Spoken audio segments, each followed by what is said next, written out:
Good morning from Rimouski. Good morning, and we're here at the Pointe-au-Père National Historic Site, and as you may have noticed, right behind us, there is a giant submarine. It's pretty evident. This is the Onondaga. This submarine was built in England in 1964, and it served in Canada for 33 years. This sub has traveled almost 1 million kilometers, and now it's the first submarine museum in Canada. And the best part is that you can walk through the entire sub. So we're gonna head down the platform and take a look inside.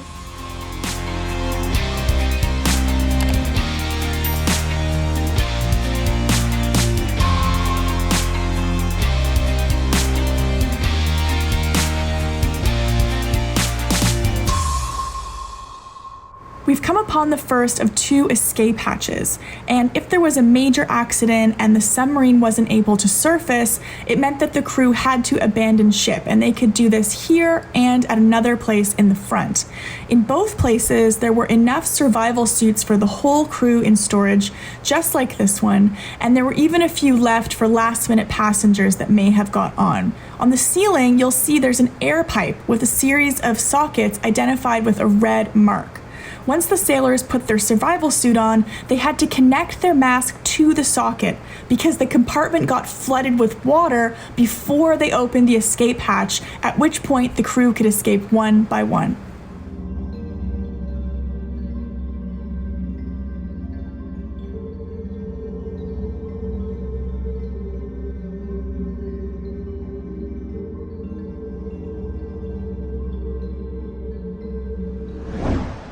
Incredible. This is the diesel engine room. These are 2 massive generators here. The power produced by each one is the equivalent of the power of 1 locomotive. You can also see there's a huge quantity of valves throughout the submarine. There's actually more than 6,000 of them on board, and every single sailor had to know what they were used for. And you'll see looking around that they're different shapes and sizes, and each shape corresponds to a particular circuit. So there's air, oil, fresh water, and salt water. And the shapes and sizes are really important for identification in case there's a fire with smoke, for example, and visibility is really poor, then the sailors would still know what they were doing. These engines guzzled a lot of gas, and whenever the submarine left port, the tanks contained 380,000 liters of fuel, which is around 315 tons. Maintaining balance on a submarine is obviously of the utmost importance, and so as the sub burned through gas, it had to take on seawater to replace the gas in order for it to not get unbalanced. Getting better.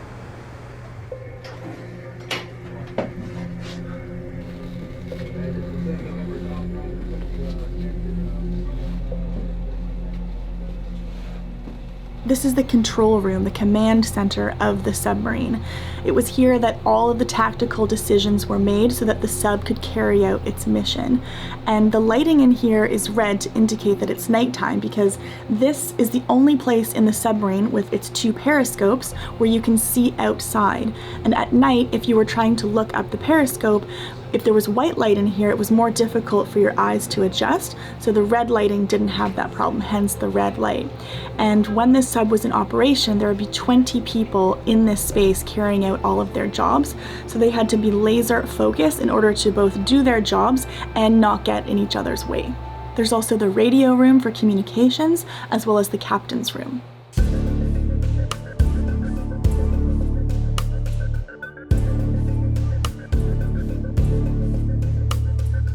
We're in one of the bunk bed rooms now, and in some of the rooms there's 3 bunks, and the lowest one was the one that they could sleep the best on, usually.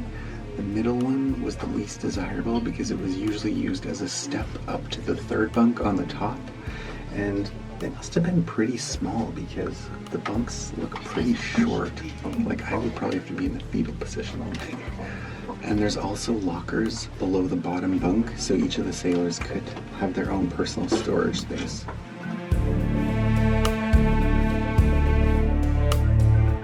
This is the galley where cooks would prepare 3 meals a day plus snacks for everybody on board. And this was one of the only ways that you could really get a sense of what time of day it was, whether you're having breakfast, lunch, or dinner, other than those red lights in the control room which indicated that it was nighttime. And the food was spread out all over the submarine in order to always keep that in balance. The cooks had to be really careful as they were cooking not to make a lot of noise. Banging the lid of a pot, for example, underwater could be heard for miles. Third time's the charm. For the third porthole. I've got it now. More bunks, they just put them in everywhere they can. Oh.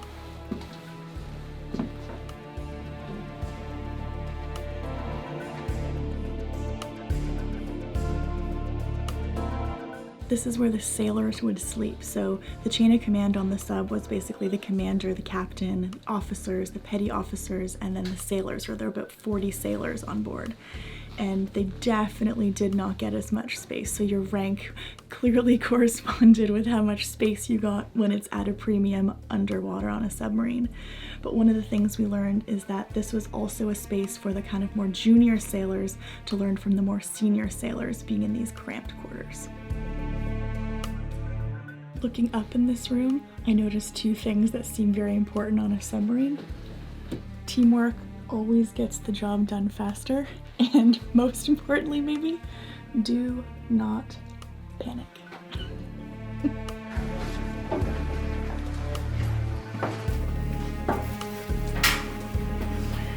Last of the watertight doors successfully navigated. 10 out of 10. 10 out of 10, 4 out of 4.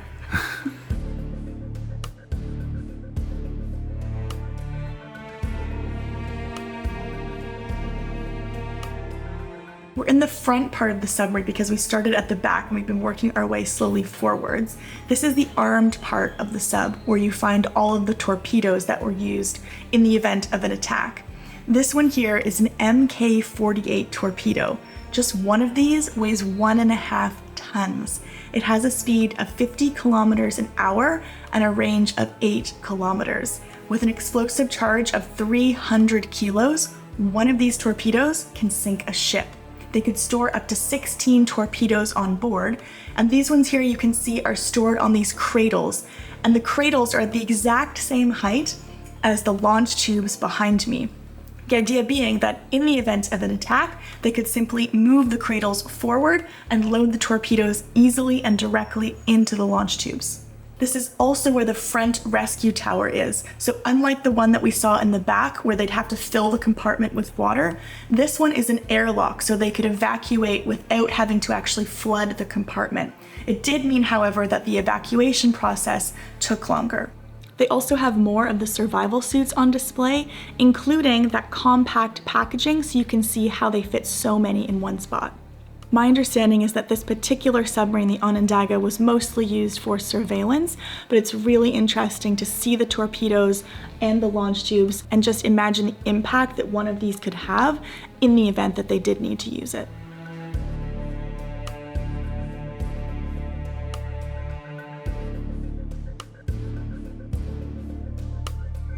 We're back outside and I am squinting because it's so much brighter and I am definitely missing those red lights from the control room there. Being on board for such a short amount of time really gave us a point of view of what it would have been like to be a sailor on that ship. And me personally, I think I would have had a panic attack every single day being at the depths that that ship was. Yeah, you kind of wouldn't want to think about it too much, what was happening and where you were. I think do not panic is probably the takeaway here. Some very good advice. Some very good advice, always, especially on a submarine. But man, I mean, these people worked so hard and they were so highly skilled, are so highly skilled. So just so much respect for people who live and work on these submarines. Yeah. If you think that you could live on a submarine, leave a comment down below because I am very curious. For me, I really appreciated just how for the most part, they've really left it as is. Nothing has really been population changed, and so you do get a deeper sense of what it was like to live on board. This National Historic Site is actually made up of 3 different sites. So there's the submarine here, and then there's a lighthouse that you can actually climb to the top of. And there's also a museum that is devoted to the sinking of a ship that happened not far from here, right around the same time as the Titanic, and on that same scale. So we're gonna head next to the museum.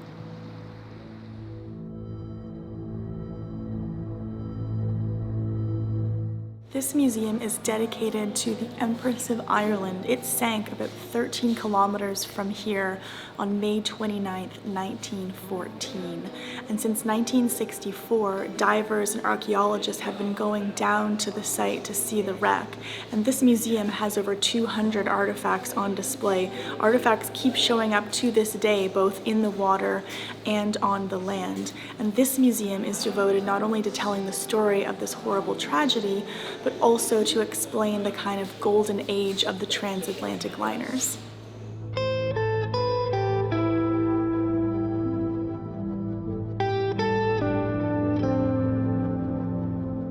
The tragedy of the Empress of Ireland in many ways echoes the Titanic. The Titanic famously sank in 1912 on its maiden voyage. By contrast, the Empress of Ireland had been doing its route from Quebec City to Liverpool many, many times. And when it sank on May 29th, 1914, it was at night. Most of the passengers were asleep, and there was a heavy fog, and it was in that fog that the Empress of Ireland collided with another ship that was carrying coal. A massive difference between the Titanic and the Empress of Ireland is that the Titanic sank for over 2.5 hours, whereas the Empress of Ireland took about 14 minutes. On the night that the ship went down, the pilot actually got off. He disembarked at Pointe-au-Père, right where we are here, to the pilot station at about 1:20 in the morning, just literally minutes before the collision that ended up sinking the Empress of Ireland. And his parting words to the captain I find really chilling. He said, "I don't think you should run into much fog for the rest of the night. Good luck, Commander." And of course there was fog, and it was that fog just minutes later that caused the collision that resulted in 1,012 people losing their lives.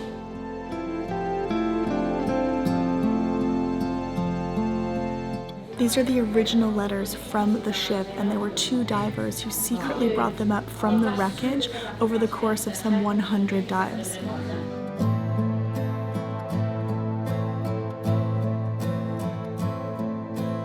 There's a lot of personal stories of some of the passengers, both those who died and those who survived. There's a story here about a man who was woken up by the sound of the collision, and then he managed to get himself up on top of the overturned hull, but then he was sucked down with the ship when it sank. But he managed to resurface and was taken in by a family here in Rimouski, and by way of thanks, when he got home, he sent them a photo album.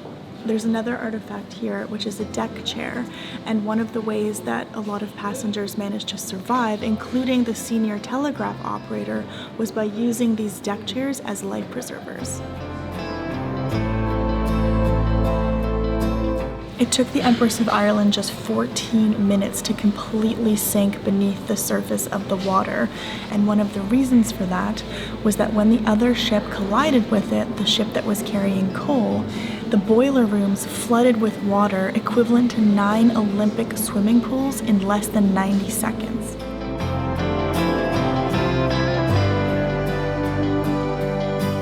That was a part of Canadian history that I really didn't know very much about. The thought of all of those innocent lives being lost in just a matter of 14 minutes is absolutely heartbreaking. From being safe in your bed. Yeah. The timing of it all. And we've come outside because we wanted to get a better look at the building, because the building is really important too. They've built it in a way to also pay tribute to the Empress of Ireland and its victims and the survivors. And so the front part is meant to represent life, and then the back part you can see looks like it's sinking, and that represents death. And there are other details inside, including a compass on the floor with a red point that points the way to where the wreck lies, about 13 kilometers from that point in the St. Lawrence. You know, it's so sad, but I'm so glad at the same time that we had the chance to come here and, you know, learn more about a really tragic disaster, not only for Canadian history, but worldwide as well. It was international news when this happened, and lots of people, including the King of England, wrote with their sympathies that were read in our House of Parliament. So I'm really glad that we had the chance to come and just be in the place where it happened and see things really up close.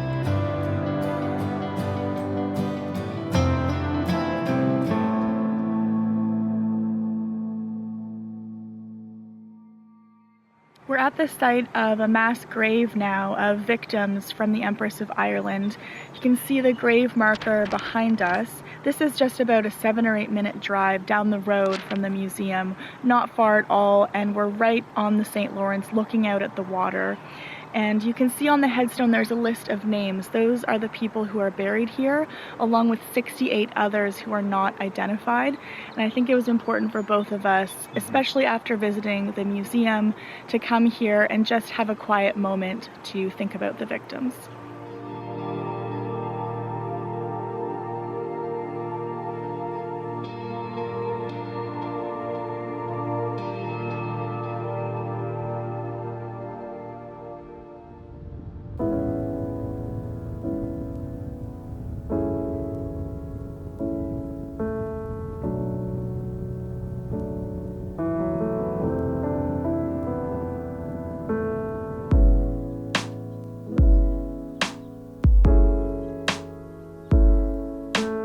We're all bundled up now. You can see it's a bit chillier.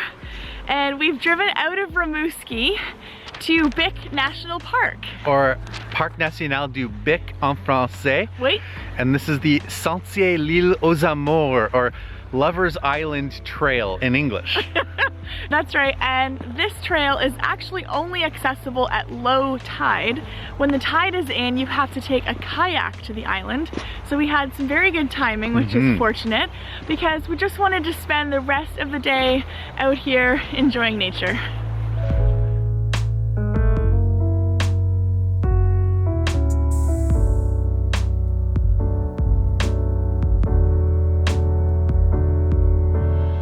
Like someone before us did some sand art. Some sand graffiti. Left their mark.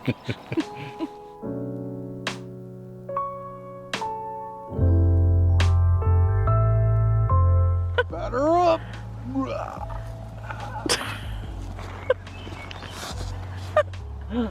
Mark's been watching too much Obi-Wan. Yeah.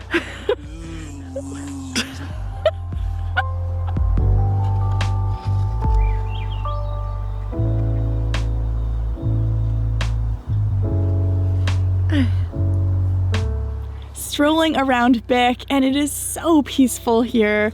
I'm sure it doesn't hurt that we also happen to be the only people here. On l'Île aux Amours. That's right. Just the birds to keep us company, and in such a lovely way to end another fantastic day here in Gaspésie. This is our last day of our road trip around the Gaspé Peninsula. I can't believe it. It's just flown by. If this is the first video you're seeing, make sure that you go back and watch our other videos, because we've had some incredible adventures here, eaten delicious food, and just learned and seen so much. So we really hope that you guys have enjoyed it as much as we clearly have.